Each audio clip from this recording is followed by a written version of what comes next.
All right, so we got in the Century Arms MKE AP5-P. So this right here is going to be the shorter one. I'm going to go inside and compare this to some of the other pistols I have and tell you why. Honestly, I think the Zenith is going to be better than the MKE from Century.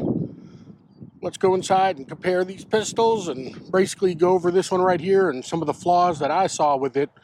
And hopefully in another video or so, we'll take them both to the range and have a shoot-off between the MKE and the Zenith. But right now, Zenith's looking better.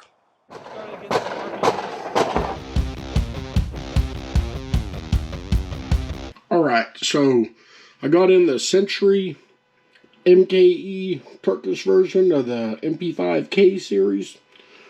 I also have the SP5K from HK. And then we also have the Zenith one from Zenith Firearms. But all these are with the tri-lug navy barrels that are installed on them. And I just wanted to get some of them to mess around and see what they're like. Today we'll go over the MKE one. Do me a favor, if you haven't subscribed to my channel already, hit that subscribe button. If you would, give me a like as well. Now let's dive into the MKE. Alright, the MKE came in this plastic case, kind of made for a bigger firearm and everything. But it's from Century Arms, and MKE makes it in Turkey, and then it gets imported. See the MKE foreign information under there from Turkey. And we can peel this off, we'll see the same.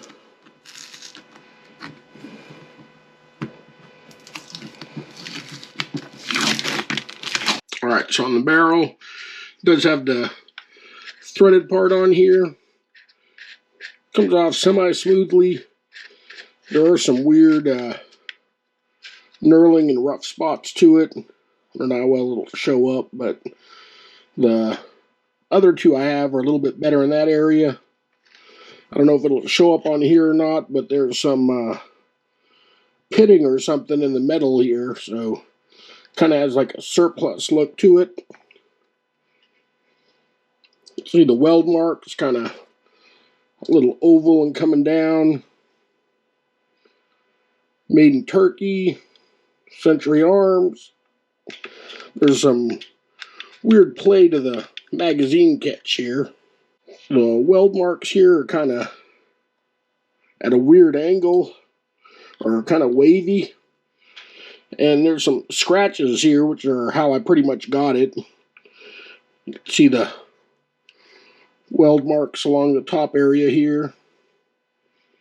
Like I said, this is how I got it. Hopefully it'll show up in this. Maybe I'll hit it with my camera. On the back, MKE makes the plate on the back here.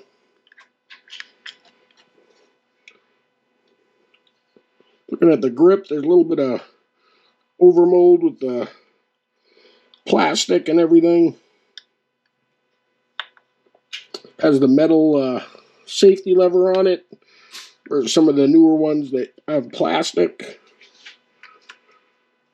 You can see the serrations and grooves on here are kind of sloppy-ish. I don't know if it's the machining or what it is. Then again, there's some scratches and waves to the plates that are welded on here.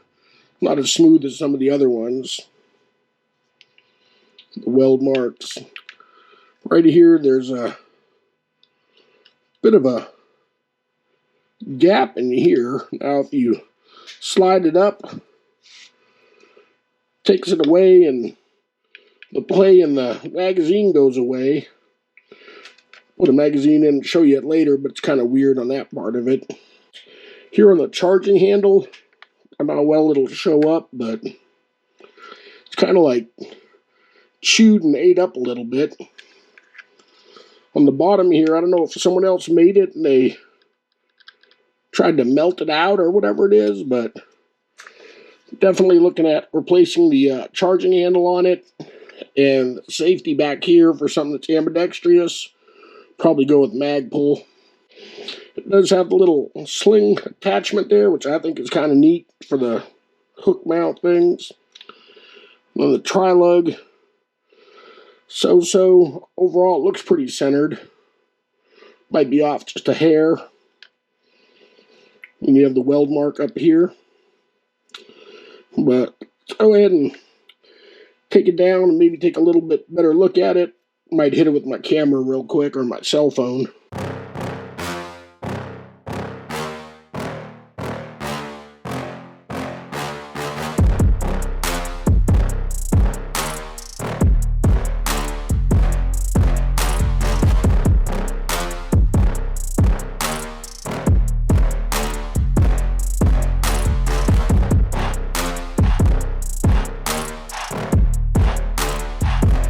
Alright, so this does have 3 pins in it, 2 in the back here,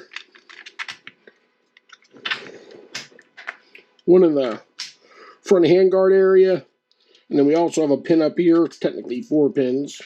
Alright, so on the little handguard here, these tend to have a hollow cut on them, a little bit of plastic overmolding.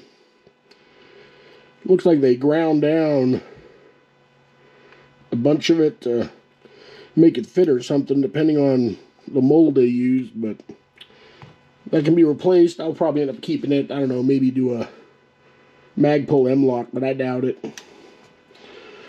The selector lever here has finger grooves, and it's meant for right-handed shooters, but if you hold it in your left hand, it really isn't that big of a difference. A lot of people tend to ride with their offhand on the safety. It's a little harder to reach over sometimes to hit it, but there's replacements and everything for it. Take a look at the molding and the plastic on it. It looks like it was bulk and surplus. Here the numbers are kind of indented, but on this right here, where this block right here is, instead of being indented, it's actually sticking out. So it's kind of weird that they didn't cut it in like the rest of them and everything. Let's get this apart and take a look at the trigger group.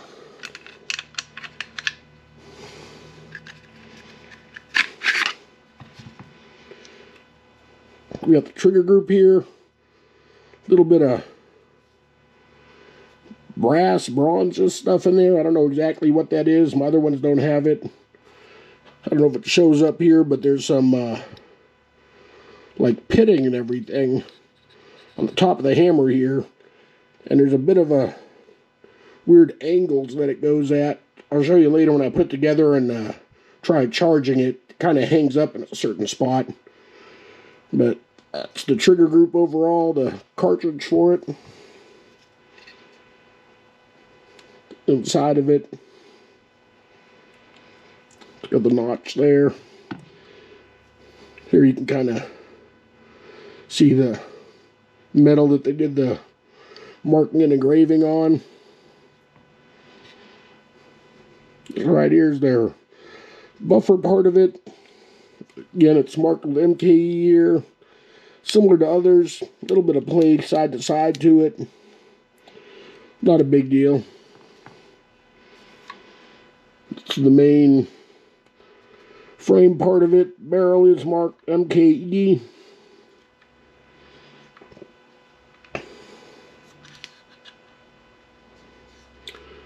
Overall looks pretty good inside. Looks like you have a shelf and a pin, so probably switch out different uppers. Again, there's some weird play and stuff going on at the mag catch. On the charging thing right here, there's a pin. If you line it up, you can punch it out through the hole in the bottom. Take this out, put a new one in, punch it back in if you need to. So right here's the bolt assembly. 749 serial number, 749 there, and you can't see it too well, but inside of here is 749 as well, so it's all a matching set. Kind of some weird weld marks. I'm a little bit concerned About the back in here, it looks kind of thin and chippy a little bit. I don't know how well it'll show up. And then on the side here, it's kind of wavy and everything. Bolt face looks okay. A little bit of some marks and stuff in it, but check it out later. See how it goes. But hopefully it'll break in and shoot pretty well. The magazine's a little loose, but I don't think it's going to be an issue. On this piece here, there's excess plastic pieces that might need to be trimmed with a razor or something, but overall it's not too bad, but I think it could be a little bit better myself, personally. Get some pictures and put it back together.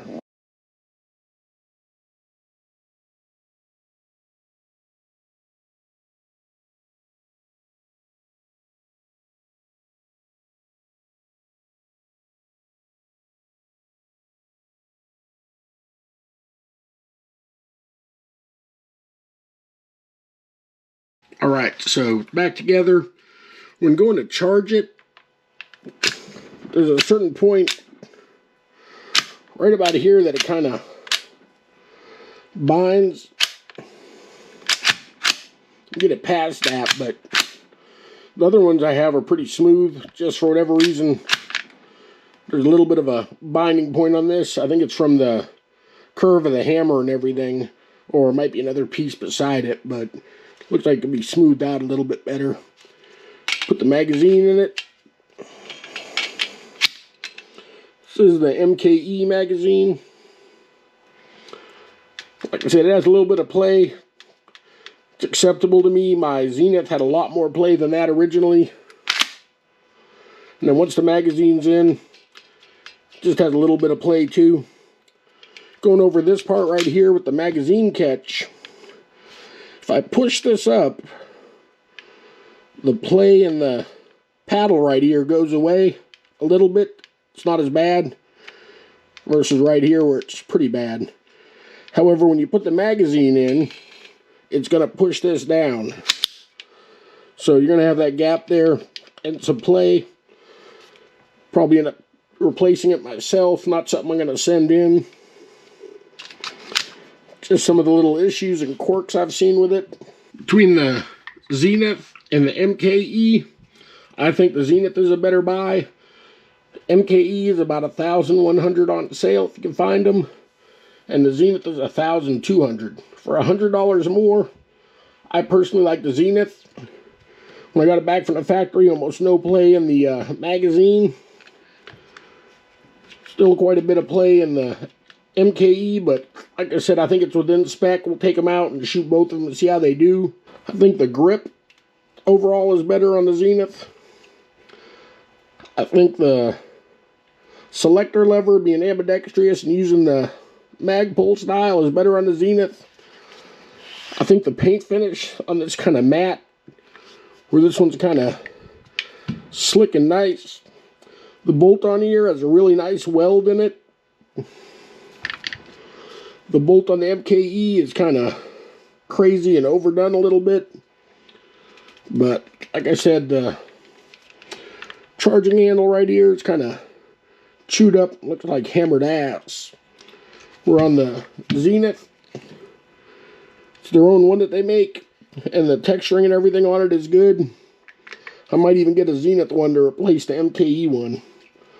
But overall, the MKE to me seems like a surplus pistol, something that's kind of just thrown together from a bunch of guys working in a factory that don't care. The Zenith, I think, has a little bit more time, effort, and quality put into it. Zenith's American-made. MKE's made in Turkey. I know there's fans of the MKE out there, but as a person that owns 3 different versions, bang for the buck, I'm going to have to go with the Zenith. Overall, not super impressed by the MKE, but we'll take it out to the range and see how these do later. Hope you enjoyed this video. If you haven't subscribed to my channel, make sure you do that. Cav Cop out.